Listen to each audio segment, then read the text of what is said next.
I went to a ton of grad school. I went to do all, like, what do you say and how do you do it and all the drills and all the training. Right. And one of the most common questions I get last night after we got done with dinner, I'm on the phone with the parents of a teenager in our, extraneous circle who's going through some hard stuff and said some things and just gets all the balls rolling, right? Sure. Everybody wants to know what to say, and I don't want to make the call. Hey, we'll call Delony because he'll call. I don't know what to say. I don't know how to say it. I don't know what to do. So you end up either with these pithy, what I call hurtful, stitched in a pillow sayings, right? Or you say nothing. Yep. So how do you talk to somebody? How do you teach somebody? Sure. Often the most valuable thing you can give another human being is just your presence. Don't say anything. Right. So our training, Carl Rogers, founding father of counseling. Yeah. He really emphasizes the power of a calm, empathetic presence. Mm-hmm. And that's real easy for people to underestimate. That the fact that you're there, the fact that you're caring. My wife mentioned at dinner last night. She's watching me work a jumper call out, and she's just sitting in the car praying. Thank you. right, yeah. Because this is horrible. Yeah. And so, at least for me in teaching this stuff, is trying to help teach people change their mindset that I have to do something. My wife is a fixer.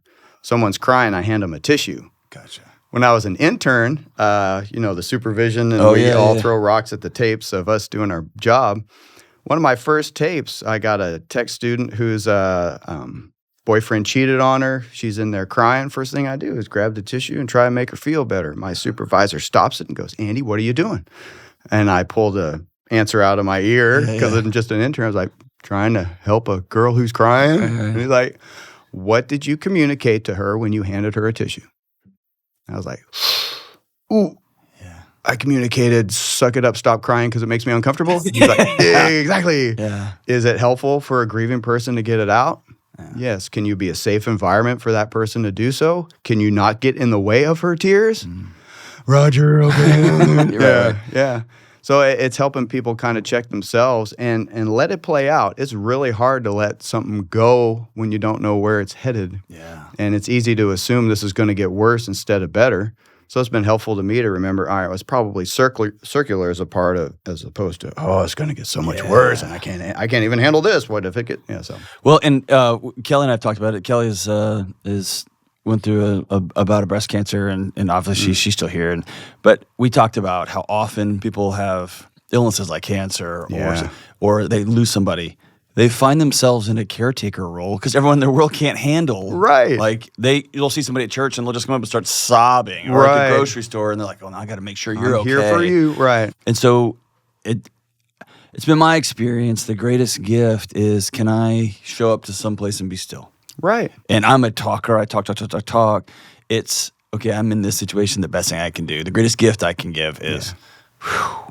Something you taught me back in the day, and I remember how unnerving it was for people when I was working in university. Someone would come running into my office and say, so-and-so's cutting, or so-and-so said they're going to kill themselves. Yeah. And I'd always walk. Yep. And a sentence you gave us all when you were training us was, calm is contagious. Yeah. And if I go running down the hallway going, I bring my crazy to an already chaotic moment. Right. How do you teach somebody to be calm? Is there some practices, or is there some... Sure. Well, the first thing that comes to mind is mindfulness. Yeah. Or anything related to it. As a father, I go to, we got to learn to regulate our emotions and our thoughts. Yeah. So all different paths to the same place. 7-year-old just like, I want ice cream. Yeah. Right, yeah. And so be it I want ice cream, or I want to help somebody and fix somebody, or holy crap, what am I going to do? Or this is unnerving and now I'm unnerved. You need to be able to give somebody something that they don't have in this moment. Mm. And if you're in the same spot, now you're part of the deal, and we got to get somebody else en route. And it's also important to remember that guy sitting in the back of the car, or me in that moment. Yeah. What's funny is my memory is that Nathan said nothing. Yeah. I don't know if that's actually right. Yeah. Because what I do know is I'm not absorbing contextual information. No, you got your bell rung. That's right. And that guy in the back of the car that got in a fight with his wife and just saw her get hit by a car and she's dead now, anything you tell him, he's not computing that. No. He will absorb peace. Exactly. Or he'll absorb chaos. Exactly. One of those two. He'll get ramped up, or he can get. Reminds me of a story. Yeah. So If stories are good. I get called to the completed suicide of a 15-year-old. Friends called it in. It was right down the street from the university, so I got there real quick. Meet patrol in the front yard. My partner shows up. The friends who had called it in are over there, so I send my partner over there. Officer says parents are en route. We're going to have to tell them what happened. Death notifications are they're tough. And this car, you can see it. It's coming quick. I'm like, all right, there they are. And so we all kind of line up in the driveway. Dad gets out. Mom gets out. Police officer tells him what happened. Mom just right there in the driveway. Dad takes off like, mm-mm. And so I throw my little intern at him. Mm-hmm. You take care of Dad. And I am in I'm a professor outfit, and I just sit on the driveway with her in the heat and say nothing. Dad does flybys, mm-hmm. and he looks angry, doesn't say anything, flies away. My little intern is like, no. He does that a few times. I got the angry vibe. And so first thing I said to this wife was, ma'am, would you like us to leave you alone, give you your privacy? It seems your husband's a little agitated, whatever, because that was the first thing I said to her after sitting on her driveway. She turns to me and goes, I don't know who you are, but don't leave me. Mm. Roger, sit back down. Sit back down, yeah. So just to illustrate the point. I said nothing. I sat on the driveway and let this woman try and get her faculties about her, and was there, and kind of like you looking at me, I'm looking at her like, what are we doing? And then I'm thinking, that's too much eye contact, Andy. Look at the ground for a little while. I don't want to make her uncomfortable. Yeah.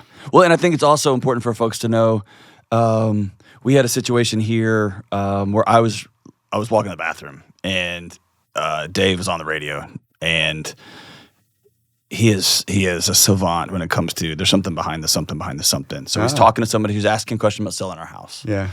And he gets some sixth sense, and he says, ma'am, are you safe right now?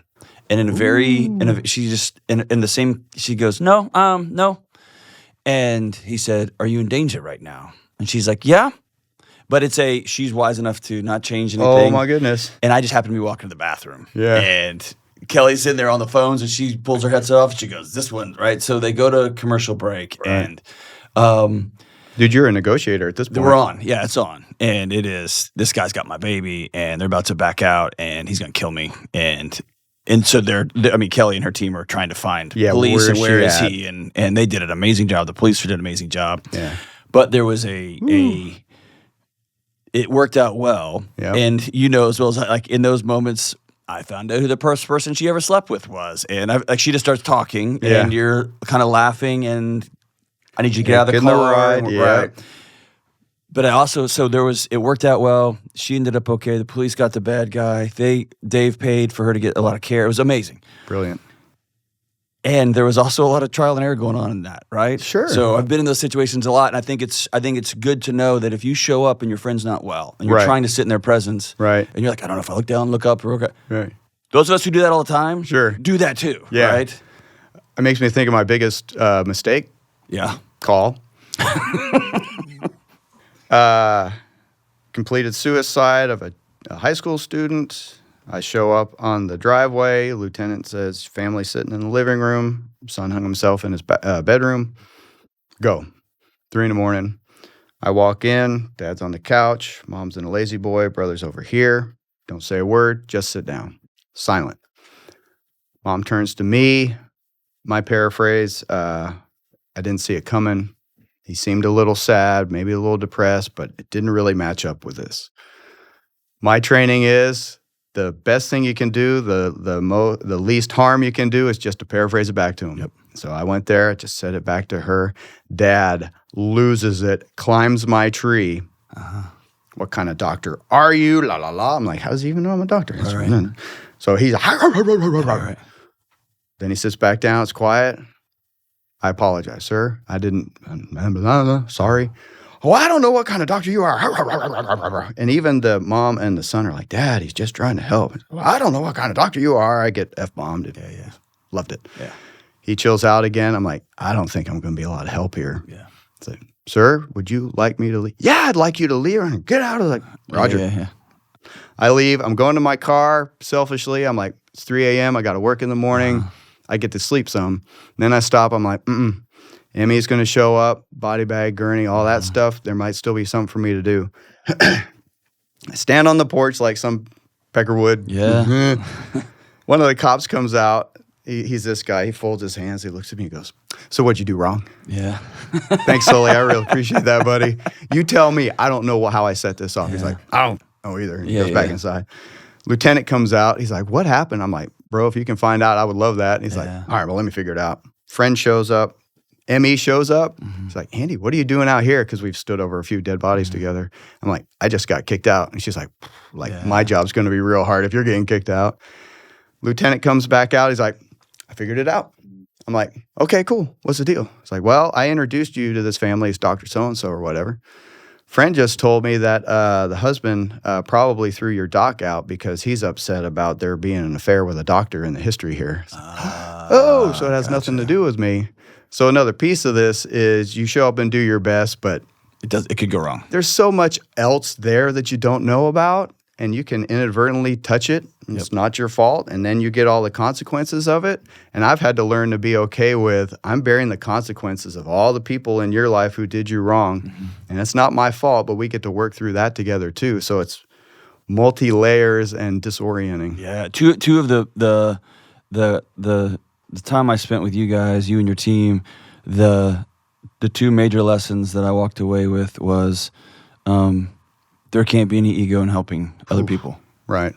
I'm not there to save the day so that I saved the day. Right. There's a mom whose 4-year-old is dead in that room, and like the job is, if I can play one piece of a puzzle, getting her to a little bit more of a right. This is a 25, 30, 40-year journey she's on now. Exactly. And if I can be a part of saying, start your engines, that's right. But my ego wants to see her smiling and laughing again, and that's not my deal, right? Yeah. That was a huge one. Yeah. And the other one was the anxiety. I walked around so like, what happens?